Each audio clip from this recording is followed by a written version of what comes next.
Hello guys! Hello Aries! Welcome dito sa aking channel. Kapalaran 888 Aries, alamin natin kung anong messages, vibration, gabay energy para sa lahat. This is general reading, so pwede kang maka-resonate. Gamitin mo ang iyong intuition sa panonood. Okay, starting fresh, Aries. Wow, congratulations! A wonderful new beginning is blossoming in my life. Wow, Aries. Okay, thank you. Okay, Aries. First card mo is starting fresh. So, nakikita ko yung bagong buhay. Bagong Aries, bagong mindset, bagong lifestyle, bagong plano, bagong goals, bagong relationship ba? Ano bang bago yan? Ikaw lang yung makakaalam yan. Okay, rainbow blessings. Nako guys, congratulations talaga. Okay, Aries. Tingnan mo yung baraha mo dito. Starting fresh. Blessings. Rainbow of blessings. So, sinasabi ng baraha sa'yo, Aries, na congratulations. Bakit?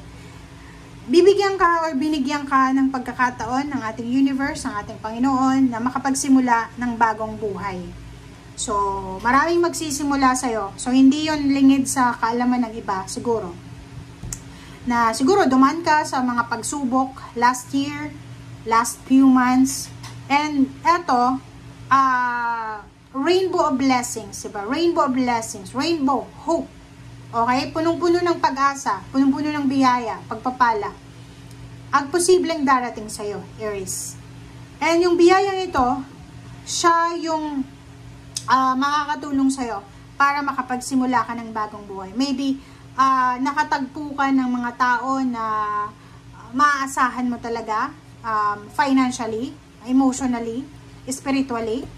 May mga, you are blessed, diba? Parang sinasabi yon, Aries ng barahan, na you are blessed to have your family, blessed ka dahil binigyan ka ng pagkakataon ng universe na mai-correct mo yung mga mistakes mo, yung past failures, past mistakes, parang ganon. O retrieve mo, parang i-retrieve mo yung life mo dati, or binibigyan ka ng pagkakataon ng universe para alisin yung mga sagabal sa buhay mo. Wow. Sobrang blessings to. So, yung rainbow blessings is huge siya, malawak siya. So, hindi lang love life, hindi lang money. Kasama dyan yung good health, good relationship, values, diba? So, maraming magbabago na parang isang Aries na parang isinilang ulit. Diba? You are reborn. Diba? Okay. Thank you, Aries. Maraming pagbabago ang magaganap sa'yo, Aries. Okay, first card tayo. Second card, wow. 99. 99 is 9 of Cups, wish fulfillment, emotional wishes, financial wishes, Aries. Saan ka pa? Diba? Tingnan mo. Namnamin natin to na dalawang baraha to. Kasi, hindi naman lahat ng readings natin lumalabas yung 99 na yan. Ang 99 na to is all about emotional and financial wish granted. So, ibig sabihin, emotionally, igagrant ng universe lahat ng mga wini-wish mo. Lahat ng goals mo. Financially, ganun din. Lahat ng minamanifest mo ng financial ay ibibigay sa'yo. Luxury, fame, favor, lahat. And emotion, ganun din. So, halimbawa, ano man itong minamanifest mo na partner, parents, family, parang ganun, friends, connection, ibibigay yan sa'yo ng universe, ng free. 'Di ba?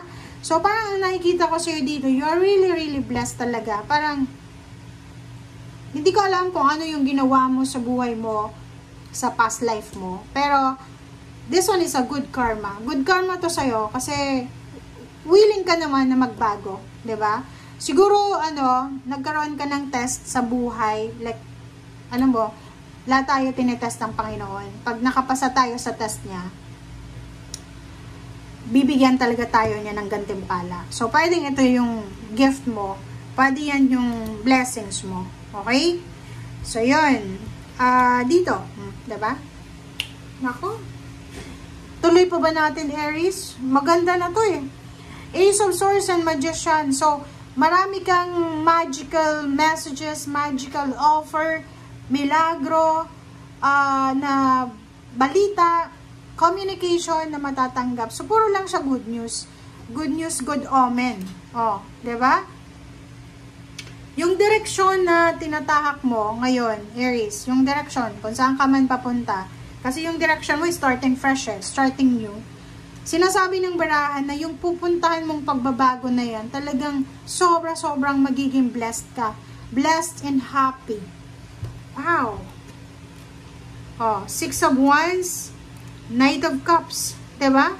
So, kung makikita mo dito, you are super blessed kasi unang-una naman dito sa sunod na card is pwedeng yung iba na nagwi-wish na ma-promote, pwedeng ma-promote. Tumas yung posisyon sa trabaho, sweldo, ma-relocate, makapag-travel, makapag-invest, ma-reclaim yung nawala sa kanila, na utang, na scam, ganyan, ganito. So, nakikita natin yung victory, triumph, and success sa'yo.